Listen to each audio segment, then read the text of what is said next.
When the best player in the world looks human, Sinner was cooked in Madrid. There's a sentence that tennis fans almost never get to say in 2026, and it's this one. Jannik Sinner looked cooked out there. Not bad, not unlucky, not tactically outmaneuvered by a genius opponent. Cooked. Physically drained, timing disrupted, standing 4 to 5 meters behind the baseline and grinding through exchanges that looked nothing like the crisp, dominant, take-early control tennis that has defined his entire season. For the first time in what feels like a very long time, the world number one was simply trying to survive a match against Benjamin Bonzi, and it took him 3 sets to close it out, 6-4 in the decider, at a level of play that his coaching team would describe as just about sufficient. When you watch Sinner at his best, the thing that stands out most is how early he takes the ball. He steps inside the baseline, shortens the point, cuts off angles before they develop, and turns defense into offense in 2 or 3 shots. The margin between his contact point and the net is smaller than almost anyone else on the tour, and that compression is what generates the pace and the pressure that breaks opponents down. Against Bonzi at Madrid, that version of Sinner simply wasn't available. He was on the back foot, absorbing, waiting, making the ball back, 4 meters behind the line, 5 meters behind, grinding out rallies that belonged to a completely different era of tennis. The Italian analyst who made this video called it immediately and correctly, when you're tired on clay, you pay the price double. The surface slows the ball down, makes it bounce higher, adds more spin, and stretches every rally longer than it would be on hard. If your timing is even a nanosecond late, not a second, not half a second, a nanosecond, it shows on red clay in a way it wouldn't on any other surface. Sinner's timing was off, and the rallies got long, and that's exactly the kind of match Benjamin Bonzi has been preparing his entire career to play. The real question this match raises isn't whether Sinner is done for the week, it's whether he can find another gear in time for the rounds that actually matter. Before we dig into every layer of that question, subscribe to Tennis Insider and stay locked in for the full analysis as Madrid unfolds. The baseline problem. Why standing 5 meters back is a 5-alarm warning. The most striking visual from Sinner's match against Bonzi isn't a missed shot or a break of serve. It's the position on the court. 4 meters behind the baseline, 5 meters sometimes. For a player who has built his entire game around taking the ball early, stepping inside the court, and compressing the time opponents have to recover, this is not a tactical adjustment. This is a player whose body is not giving him what he's asking for. Let's be precise about why this matters so much specifically on clay. On hard courts, where Sinner has been dominant all year, Australian Open, Indian Wells, the back-to-back Masters runs, the ball comes through fast and relatively flat. A player who is slightly fatigued can still take pace off the opponent's shot and redirect it, keeping the rally manageable even from a slightly deeper position. The exchange lengths stay contained. The physical toll per point is lower. Clay does not allow any of that. When the ball hits red clay, it slows down, it kicks up, it gains topspin in the bounce, and every rally becomes a negotiation about who is willing to run further and work harder. That negotiation is usually Sinner's to win because he combines defensive footwork with the ability to shift to offense the moment a short ball arrives. The pattern is defend deep, wait for the right ball, cut the court diagonally, take it early, and suddenly you're the one dictating. Against Bonzi, that second half of the pattern never came. Sinner was defending deep and staying deep, unable to find the transition moment where he shifts gears. The Italian analyst pointed this out directly and correctly. Normally, even from 4 or 5 meters back, Sinner can absorb and then cut forward to control the rally. Yesterday, that cut forward wasn't happening. He was staying back, running, getting the ball back, doing enough to keep the point alive, but not finding the acceleration that turns defense into pressure. That is a fatigue signature, not a tactical one. His legs weren't giving him the platform to push forward, and the clay punished him for every moment of hesitation. The game against Bonzi wasn't Sinner struggling with tactics, it was Sinner struggling with his body. 4 consecutive Masters 1000 titles, the weight of history pressing down on him. To understand why Sinner looked drained in Madrid, you have to understand what he's been carrying into this tournament. 4 consecutive Masters 1000 titles in a row. That's not a sentence that has been written about many players in the history of the sport. Because maintaining that level of output across that many consecutive elite events requires a physical and mental output that compounds with every match. Each title means more matches, more recovery days that weren't quite enough, more adrenaline burns that leave residue in the nervous system. The Italian commentator put it plainly and fairly. You cannot demand more from a player arriving in Madrid off the back of 4 consecutive Masters victories. That's not making excuses. That's recognizing the reality of what the body is carrying into every subsequent point. Tennis's physical calendar is brutally compressed, and at the top of the rankings, where you're playing deep into every tournament and carrying the maximum match load, the margin for full recovery between events is essentially zero. The question of fatigue in Sinner's case is also complicated by the fact that his style of play is uniquely demanding from an energy perspective. Sinner doesn't serve and volley his way through rounds. He doesn't abbreviate points through heavy net play or big serving. He wins by grinding, by sustaining pressure from the baseline for as long as a match demands, by playing at a higher average level across 3 sets than anyone else on the tour. That style is extraordinarily effective, but it also means every win costs more in physical terms than a win from someone who takes a set 6-3 in 35 minutes on a hot serve. Sinner's matches tend to be wars of attrition, even the ones he wins comfortably on paper. 4 of those wars at Masters 1000 level back-to-back. And then you arrive in Madrid on clay, where every rally is longer than it would be elsewhere, and the body sends you a message you can't ignore. Standing 5 meters behind the baseline, grinding through exchanges in a match that should have been comfortable is exactly what that message looks like from the outside. He's tired. He won anyway. That part matters too. Benjamin Bonzi, the opponent who refused to just be a warm-up. It would be easy and wrong to frame Sinner's difficulty in this match purely through the lens of Sinner's own limitations. Because Benjamin Bonzi didn't just show up and play an average match that Sinner happened to struggle against. Bonzi played what the Italian analyst correctly called the match of his life, and he did it with a specific and intelligent tactical approach that deserves genuine credit. Bonzi recognized what was in front of him early. He understood that Sinner's timing was off, that the early ball wasn't coming, and that this was a match that was going to be decided in long exchanges. Rather than playing defensively and hoping Sinner would keep missing, which is the passive choice, Bonzi decided to become the aggressor. He channeled his inner Sinner. He started dictating with his forehand, driving the ball deep, going for accelerations at unexpected moments, and generating solutions that the analyst described as highlight reel quality. The specific shot that captured the dynamic perfectly is worth describing in detail. Bonzi, in an off-balance position, feet barely on the ground, hit a forehand winner inside in from a near impossible angle. The kind of shot where every coaching manual says, get back in the point, don't go for too much. Bonzi went for it, the ball went in, and the look on Sinner's face was the look of a player confronting the uncomfortable reality that today, the other guy is making the spectacular things happen. That shot, and the broader pattern it represented, is worth appreciating independently of the Sinner fatigue narrative. Bonzi has been improving steadily on clay. His footwork has developed. His willingness to go for shots under pressure has grown. He isn't a player who gets to test himself against the world #1 very often, and when the opportunity came and Sinner was clearly not at his sharpest, Bonzi made him pay. He played aggressively, he took his chances, he didn't go away. For long stretches of that match, he genuinely deserved to win it, and Sinner needed every ounce of his experience and mental fortitude to find a way through.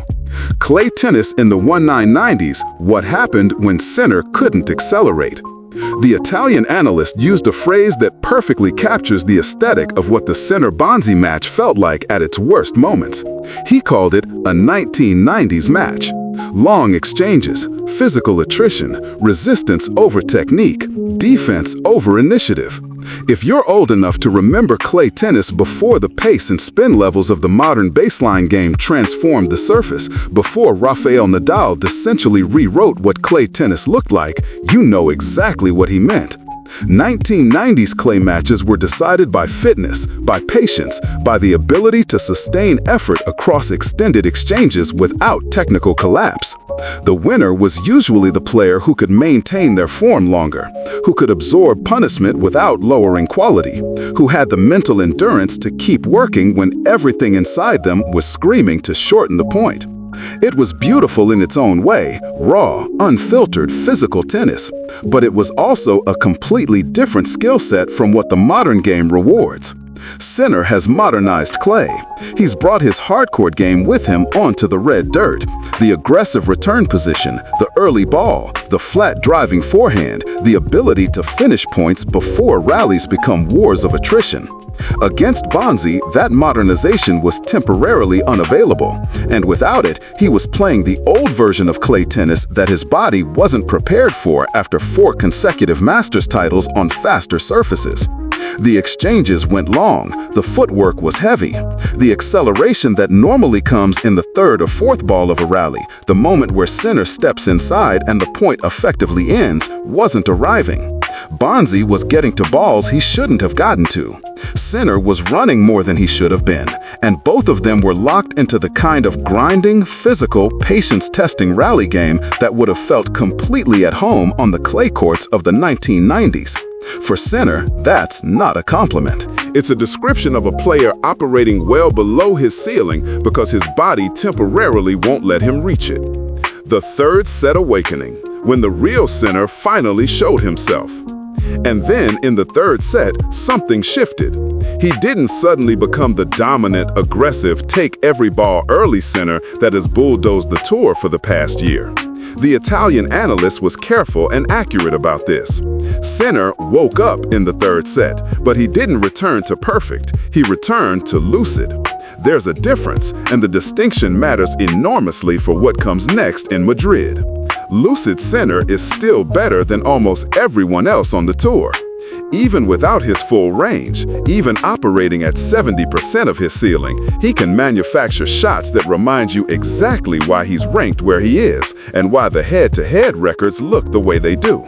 And the proof came in one specific, unforgettable moment from the third set. The jumping backhand.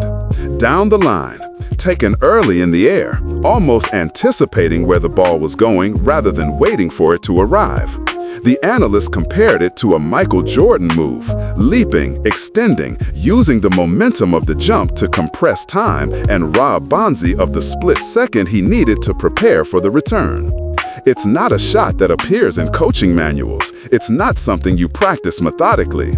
It's a shot that comes from instinct, from an understanding of geometry and physics and opponent positioning that operates below the level of conscious thought. This is not a normal shot, the analyst said. This is a shot from the world #1. And he's absolutely right. You don't hit that shot at that moment in that match unless you have something in you that ordinary players simply don't possess. Even exhausted, even operating 4 meters behind the baseline for 2 sets, even grinding through a match that looked like it might get away from you. The #1 is still in there. He found it when he needed it, closed the third set, and moved on. The question now is whether he can sustain that version of himself for the rest of the draw.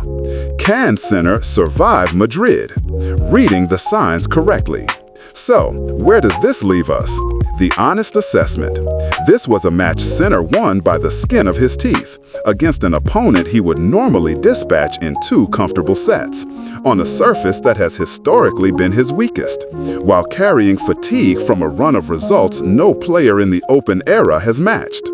He looked terrible for stretches and found one brilliant shot in the third set to remind everyone the real Sinner is still in there. What does that actually tell us about his chances in the rounds ahead? First, the encouraging reading. Winning ugly is still winning. One of the hallmarks of every great champion throughout tennis history is the ability to survive and advance on days when their best isn't available. We've seen this from Federer, from Nadal, from Djokovic. The greatest players don't withdraw from tournaments just because they're not at their ceiling. They find enough, scrape through, and trust that the body will rediscover its rhythm as the week progresses. Sinner grinding through Bonzi in 3 sets is him doing exactly that. He stayed in the fight.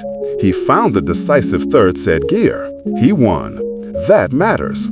Second, the concerning reading. The Madrid draw gets significantly harder from here. The players who will come across the net in the quarterfinals and semifinals are not Bonzi-level opponents in terms of their ability to punish a Sinner who is standing 5 meters back and exchanging slowly. If Alcaraz or Zverev or another top 5 player faces this version of Sinner, the heavy-legged, backcourt, grinding version, they have the tactical tools and the physical level to genuinely beat him. Sinner knows this. Cahill knows this. The next few days of recovery matter enormously. Third, the wild card. Sometimes a difficult early round match is exactly what a fatigued player needs. A reminder that every point costs something. A reset of the competitive engine. A signal to the body that it needs to step up. Sinner has navigated exactly these moments before and emerged playing better tennis in the subsequent rounds. It's entirely possible that the Bonzi match was the alarm clock this tournament required. The 5 consecutive Masters 1000. Question: history versus human limits. The Italian analyst ends his video with the question that everyone in tennis is quietly asking right now.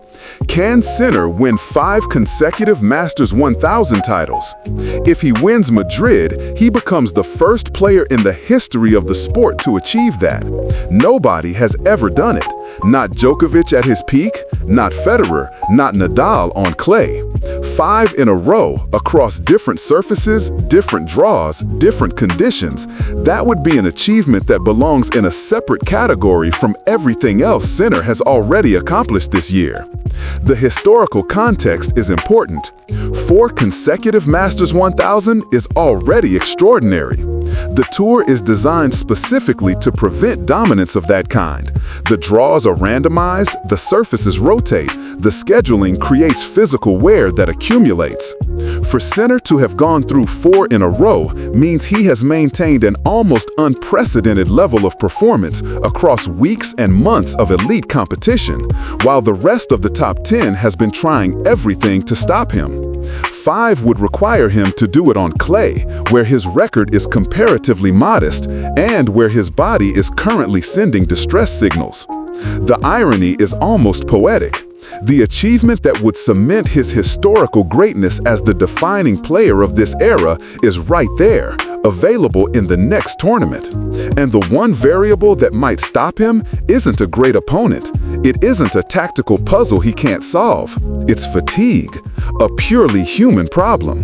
The body saying, I have given you 4. I need something back before we do the 5th. Whether Sinner can override that message, find the reserves, rediscover the aggressive baseline game that has made him untouchable on hard courts and brought to Madrid with genuine title ambitions. That's the central question of this week. It's one of the most compelling storylines in tennis right now, and it's unfolding point by point on the clay of Madrid. What clay does to a tired body, and why Sinner's style makes it harder. Let's go deeper on the clay fatigue equation because it's more nuanced than clay is slow, slow is tiring.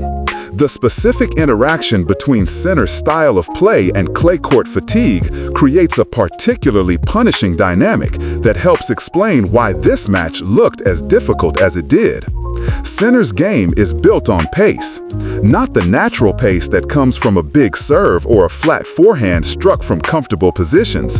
The pace he generates comes from position, from taking the ball early, from being inside the baseline when he makes contact, from compressing the space between his contact point and his opponent's defensive position. That compression is the engine of his game. Remove it and the entire system changes.